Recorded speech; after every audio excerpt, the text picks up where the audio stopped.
Discovered my employee's true identity during gaming stream. Now I'm figuring out how to signal support without intrusion. I stumbled upon something I never expected, and it's been on my mind ever since. I was just looking for a bit of downtime. I went to YouTube to find streams of a video game I enjoy, ready to unwind. As I browsed, I clicked on a small channel streaming that game. When the camera came on, I instantly recognized the streamer's face and voice. But here's the catch. The person I knew at work as Jane was being called Tarzan by the chat.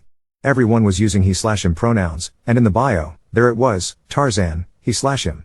A rush of concern and curiosity hit me.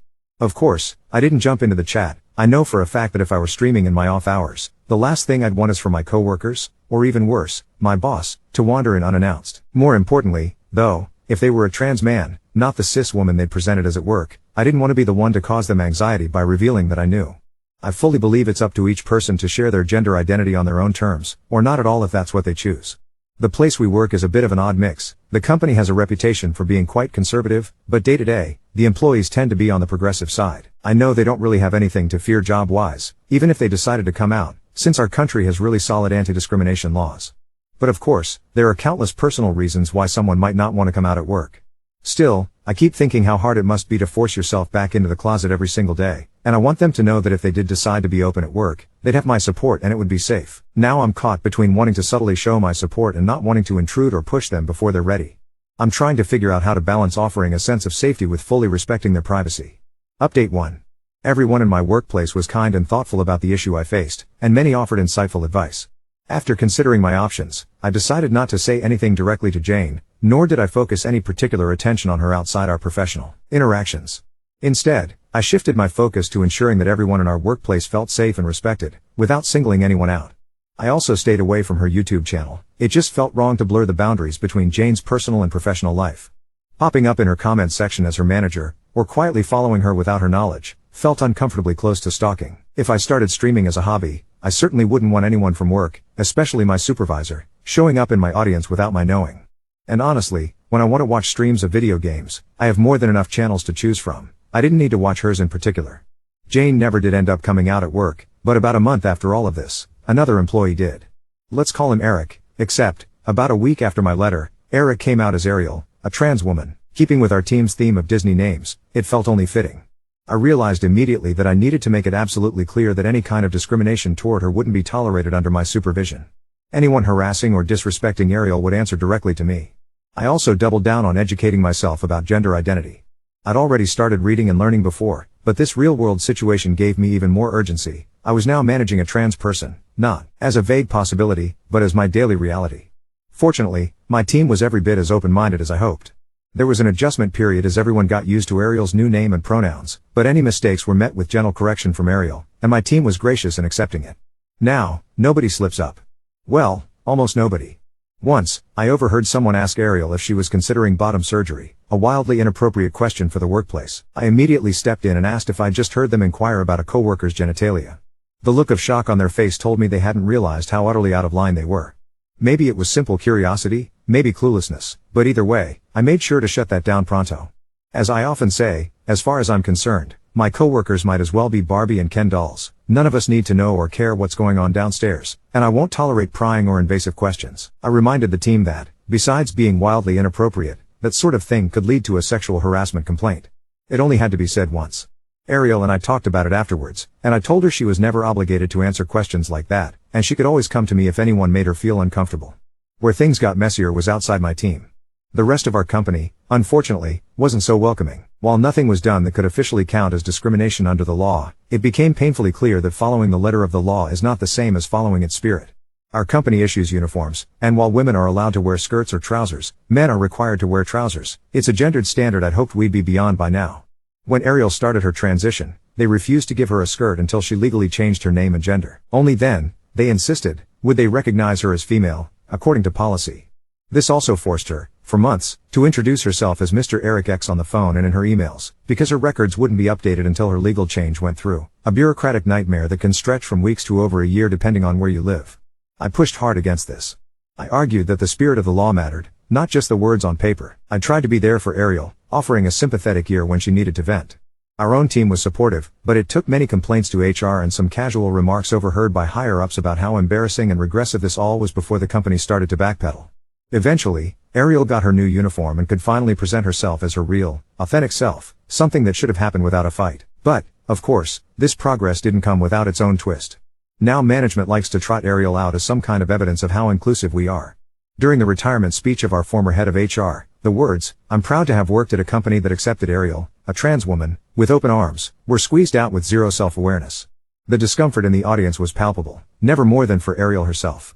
It got worse. Once, when a new employee was being introduced to the staff, my boss announced, "And this is Ariel, our very own trans lady." Immediately, outrage rippled through our group. I cut in and pointed out, 1. People are not tokens to be shown off for diversity points. You wouldn't point out, "This is our very own BIPOC employee." 2. The language was objectifying as it implied Ariel somehow belonged to the company. And 3. He had just outed her without her prior knowledge or consent. He apologized in front of everyone, but later reprimanded me behind closed doors for undermining him. Still, I have no regrets. Calling it out was absolutely the right thing to do. Reporting the incident to HR seems to have gone nowhere. Maybe he got a warning, maybe not, but nothing changed, as far as I can tell. It's not a perfect update. I hesitate to call it even good. The way our company handled Ariel's situation has made her rethink whether she wants to stay here, and I wouldn't blame her for seeking a place that actually lives up to its values. If she leaves, I'll miss her. She's a fantastic colleague and genuinely good person, but I'll be ready with a glowing recommendation. I've even started quietly updating my own resume, not because I'm planning to leave immediately, but because I want to stay and support Ariel as long as she's with us. If the time comes for a change, I want her to know she'll have an ally wherever she goes. Update 2. Two things collided at once. The first was a government tender our company had been chasing for months. Buried in the requirements was a line item about demonstrable inclusion policies and practices, and for once, that wasn't just a checkbox. We made the shortlist, some auditor dug in, and suddenly HR was calling me to ask if any of the things I'd been agitating for could be written down as if they'd existed all along. I said they could be written down, yes, but in the about to exist tense. That's how I found myself on a hastily assembled task force with legal and IT, drafting a preferred name policy, revising our records to separate display names from legal names, and nuking the gendered uniform rule from orbit. We also did the small, practical things that make the big gestures matter. The phone system stopped forcing Mr./Ms into greetings. Email display names could be updated without a legal change. ID badges got reissued without argument. It's not that I had special power, just urgency. Legal, to their credit, did most of the heavy lifting and, once they realized this wasn't going away, moved faster than I expected. The second thing was messier and much more human. During a vendor demo, my boss decided to be charming. He introduced one of my analysts with, "And Ariel here, our trailblazer," in that syrupy tone that meant he thought he was about to say something enlightened. I was already halfway to opening my mouth when Ariel said, very calmly, "Please don't make my gender your meeting opener." The silence that followed was profound. The vendor lead, bless her, responded with a crisp, "Apologies, Ariel," and dove into her slides.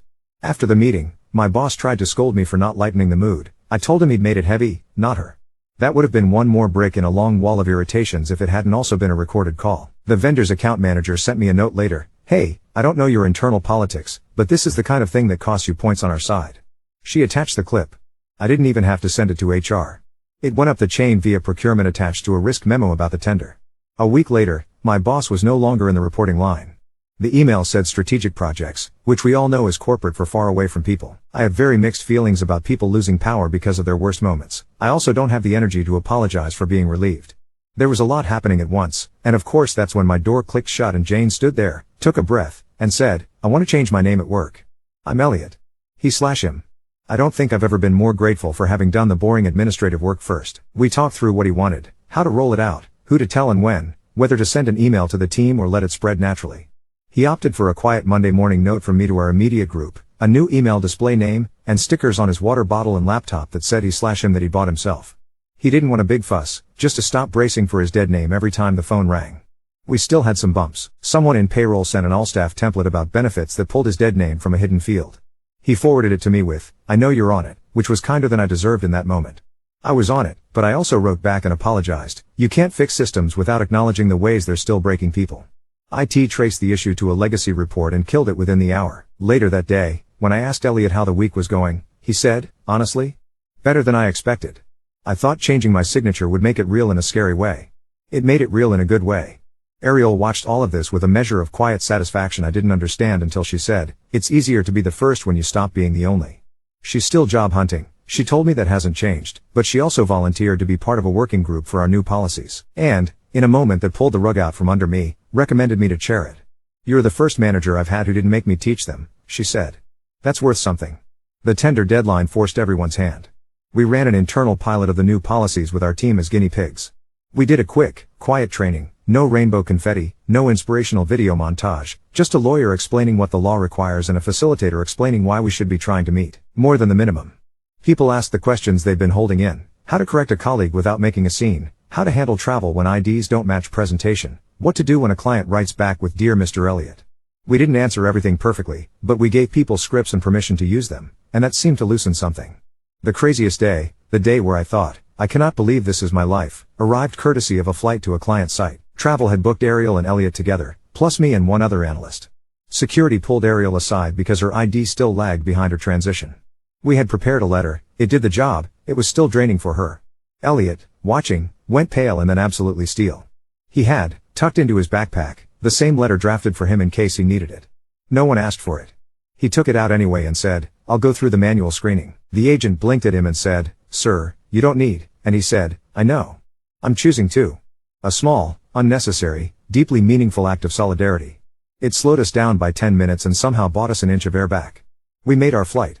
I read the executive summary for the tender in the air and almost laughed. They wanted evidence of culture change. By the time we landed, HR had circulated the new policy company-wide. It wasn't perfect, but it was something I could sign my name to. The old uniform form with its Mr./Ms was gone. The email template that forced titles was gone. The line that caused months of grief, "gendered uniform selection available upon legal change," was gone. In its place, select the uniform that aligns with your gender and presentation. Full stop. I didn't plan on telling anyone this part, but it feels relevant. The night Elliot sent that first "Call Me Elliot" message to the team, I walked home and passed a bar with a trivia night. The category was Disney. The host said, "Name the couple, Jane and someone yelled Tarzan. And the whole room groaned because it was too easy.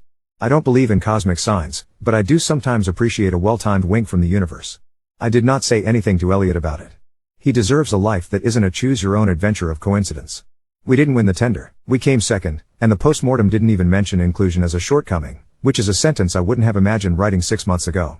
It's possible another team will win a different bid because of the work we did. It's possible none of this will matter in the way senior leadership measures things. It matters anyway. Ariel told me yesterday that she's accepted another offer. It pays more and, more importantly, she lit up when she described the way they talked about their employees. I congratulated her and told her I'd already drafted a reference so embarrassingly glowing she'd probably need sunglasses to read it. She laughed and said, "I'll be fine." "Are you going to be okay here?" I told her the truth, I don't know yet. For now, my team is okay. Elliot is okay. The work is less of a fight than it was. That might be enough for the moment. One last, strange epilogue to the YouTube thread I started all this with. I still haven't gone back to that channel. But this afternoon, on the way out of a meeting, Elliot held the door for me and said, with a grin that felt a little like a dare, "I'm thinking about doing a charity stream this weekend."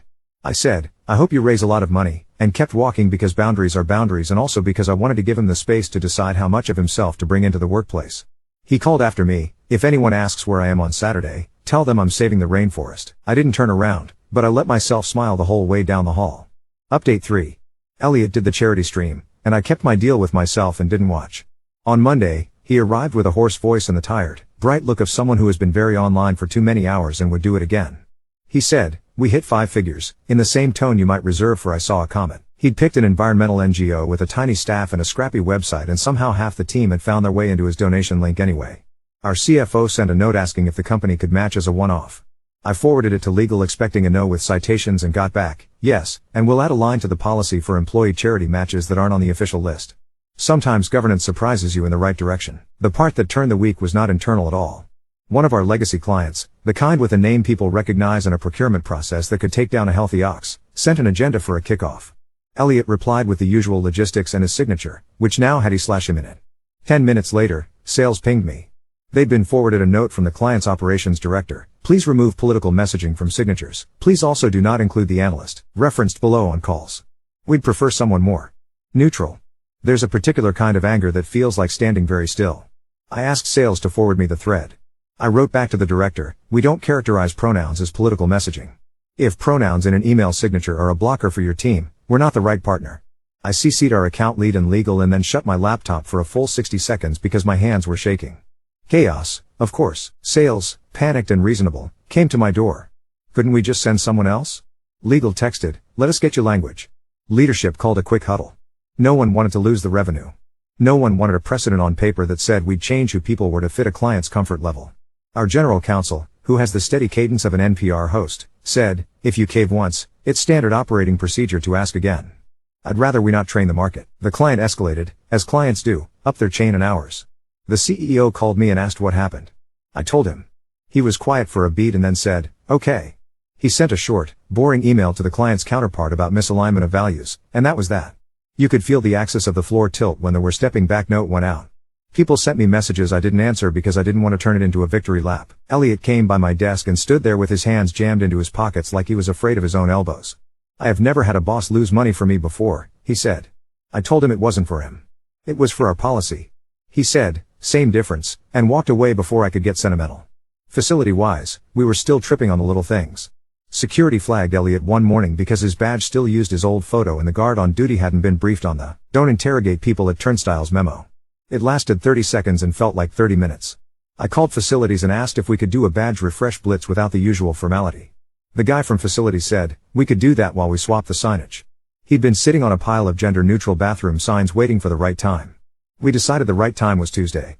A week later, the working group I now, somehow, chair kicked off a benefits review. HR had been negotiating with our insurer for months about inclusive language and coverage, and you could see the point where the vendor realized they were going to lose us if they didn't keep up.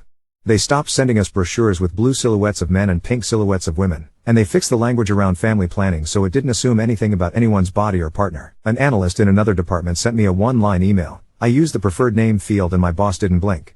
Thank you. I wrote back, I'm glad. It felt inadequate and exactly right. Meanwhile, Ariel re-entered our orbit like a comet. Procurement scheduled a vendor meeting for a tool we've been threatening to implement forever, and when the Zoom populated, there she was, hair a little shorter, voice a little steadier, the same dry tilt to her smile. Her new email had her actual name with no quotation marks around it, which felt like a triumph all on its own. She handled the demo like she'd been born to it, fielded our questions without letting anyone talk over her, and at one point corrected a colleague on a technical detail so gently he said, thank you. Afterward, she stayed on the call for a minute while others clicked away and said, your reference letter read like a love letter to my competence. I told her it wasn't wrong. She said, how's the committee life? I said, I've begun hoarding snacks for the long meetings. She laughed. We ended up picking her company as the preferred vendor, and there was something right about signing a contract with her name on it. I wish the story stayed tidy there, but of course it didn't. The old boss in strategic projects resigned. The email said he was pursuing new opportunities. The rumor was that he'd been offered a consulting gig and a chance to move cities. HR asked me to step in as interim for his department while they figured out the org. I said yes because I knew who would end up under me if I said no, and I didn't like that vision. My calendar became a Tetris board. The work didn't get less human. During my second week in the wider role, a junior analyst from a different team booked 15 minutes and closed the door and said, I'm going to start tea, and I don't know how to ask for time off without making a committee of my body. We talked through what paperwork would be required and what wouldn't, how much he wanted to disclose and to whom, how we could write the calendar entries so it met the letter of our transparency culture without offering up his medical life for inspection. We used the new leave category HR had snuck in under serious health treatment with a subcode for gender-affirming care. We wrote a note together to his manager that said enough and not too much. He thanked me and then, as he left, turned back and said, I watched that thing with the client. That's not nothing. I told him the truth. Some days it felt like everything and some days it felt like a drop in the ocean. He said, drops make puddles. The strangest day, strange like a mirror at a slight angle, happened when Ariel came on site for implementation. She walked past facilities just as they were swapping the last of the bathroom signs. One of our senior leaders, who means well and sometimes directs it like a garden hose on full blast, said, look. We're doing the thing. Ariel, to her credit, beamed at the facilities guy instead of the executive and said, thank you for doing the thing. The executive looked chastened and a little entertained. It was a small course correction, as elegant as a hand on a ship's wheel. We did end up in the press, just a sidebar in a trade outlet that covered the vendor deal and mentioned our robust inclusion policy. It was the kind of paragraph no one at a normal dinner party would bring up, and in corporate life that counts as a good day. The board took that as their excuse to nudge the tender people again, and somehow a different agency asked us to present on operationalizing inclusivity. I sent legal and our HR partner, not because I was avoiding it but because I wanted the people who write it to be the ones who say it out loud. On a Friday that already felt like a month, Elliot forwarded me an email he'd gotten from the same client who'd tried to bench him. It was short, we heard about the decision. Respect. He didn't reply. Neither did I. Sometimes the fact that they had to write it is the point. And because the universe cannot resist a callback, the night we signed the vendor agreement with Ariel's company, I walked home past a busker with a small amp and a battered guitar. He was playing Phil Collins from the Tarzan soundtrack, and I laughed out loud on the sidewalk like a person who has been given a private joke in public. I did not tell Elliot. He deserves a life where the coincidences are just good songs on a cold night. 2 weeks later, I got a photo on my phone from an unknown number. A picture of a bulletin board at a university career fair with our logo under a sign that said, "You can bring your whole self here." The text said, "Spotted this. Might apply." No name, just a screenshot of a draft email to recruiting with they/them in the signature. I saved the number and wrote back, "We mean it." It felt dangerously like a promise. I hope we keep earning it. Update 4. The week started with a meeting that had ordinary stamped on it and refused to comply. We'd landed a global rollout with a client whose headquarters are here and whose regional offices are not. The plan on paper looked clean. 2 weeks on site in country A, handoff in country B, celebratory slide deck with logos. The friction arrived as a calendar invite, travel kickoff, Elliot to lead. I clicked it open, looked at the flagged risk report for country B, and felt something in my sternum say, no. We didn't have a formal policy for identity-based travel risk. We had quiet workarounds and a lot of people choosing to not make anyone uncomfortable by existing. I sent a message to HR that said, I won't send someone somewhere their ID or presentation makes them unsafe. We need a policy that says that out loud. HR wrote back, come to legal at 2.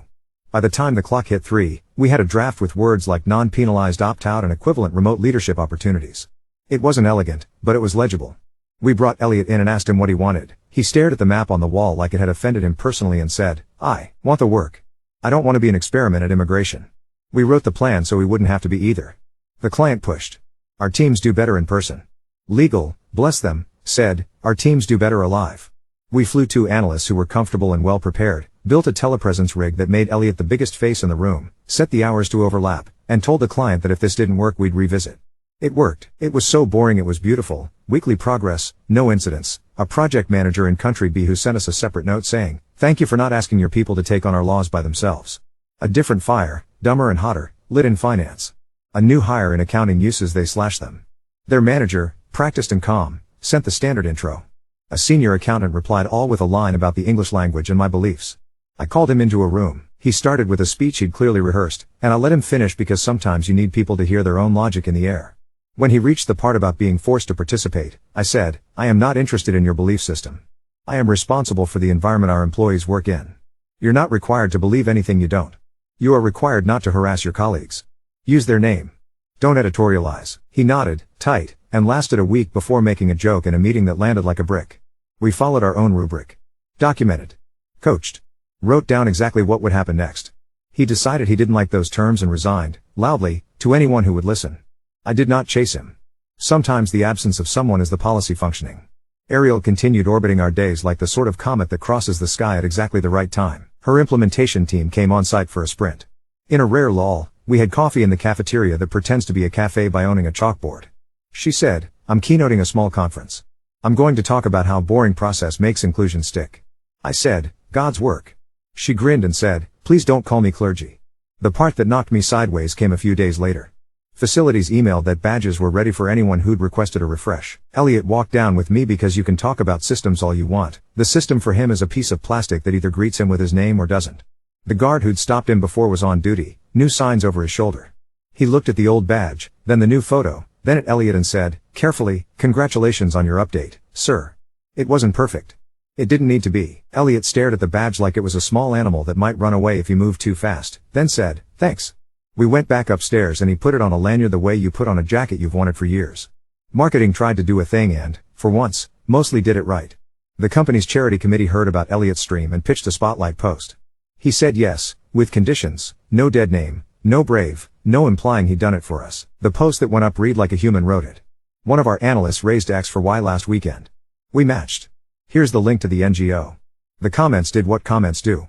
Our social media manager, who has the vigilance of a raccoon guarding a shiny thing, deleted the trash and wrote to me, feels nice to moderate for good, occasionally.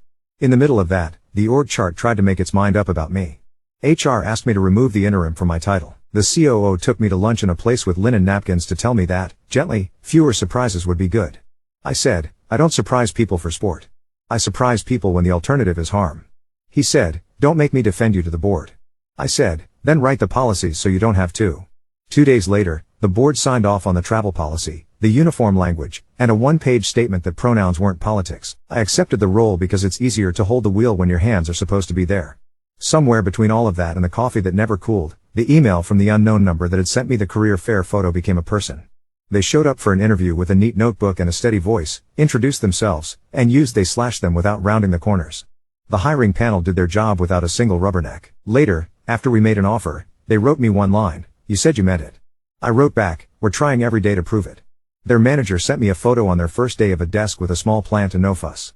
Every time I think the systems are done spitting out ghosts, one more pops. The mailroom delivered a packet of insurance brochures to Elliot under his dead name because the external vendor had cached a month's-old export.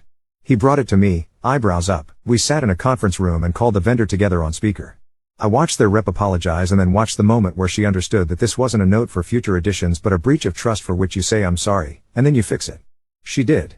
Our benefits person, who used to live for detail and now breathes it, sent a note to the list, "If you get anything with a name you don't use, send it to me. We'll chase it." And then, because the world can be ridiculous and elegant in the same week, procurement hosted a vendor appreciation night at a bar with a terrible band and better fries. Ariel's team showed up. A junior from her side who hadn't met me typed her name into my phone to order a drink and then looked up and said, "I applied because of that stupid little trade article." I said, "I'm fond of that stupid little trade article." Later, as we were leaving, someone on the sidewalk was busking with a keyboard, coaxing out the intro from "You'll Be in My Heart," and I stood there like the world had decided to put a caption under the last 12 months. I do not believe in fate. I do believe in competent pianists who make the cold feel less sharp. I did not text Elliot. He deserves to go home and feed his cat and not have his manager DM him with Disney. On a Tuesday that felt like a Thursday, security emailed me a headcount for people who'd opted into the travel policy. Names we knew, names we didn't, a reminder that most of the change lives under the waterline. The same day, sales sent me a note forwarded from that client who had benched us for pronouns. "We have a new team lead. Are you open to revisiting?" I wrote back that our policies were public and not negotiable. They replied, "Good. That makes it easier." Elliot saw the thread because he was CC'd this time on purpose. He leaned in my doorway and said, "It's weird to be the hill someone decides not to die on." I said, "It's nice when the hills get lower." He nodded, then said, "I'm thinking of doing a stream for a legal aid org." I told him the same thing I always do, "Tell me where to send the receipt." He said, "You're getting predictable." I said, "That's policy." On my first official day with the new title on the org chart, a chocolate bar appeared on my desk with a note that said, "In someone's precise hand, for steering." It had a tiny plastic toy taped to it, the kind that falls out of a vending egg, an inch-high gorilla with improbable abs. I looked around and no one looked at me. I put the gorilla on the edge of my monitor. I went to my first leadership meeting as the person who gets to say, "We can do better," and have it land like direction, instead of complaint. On the walk home, the florist on the corner had hung vines down over their window like a jungle had decided to run a small business. I don't need the universe to wink to keep going. It keeps winking anyway.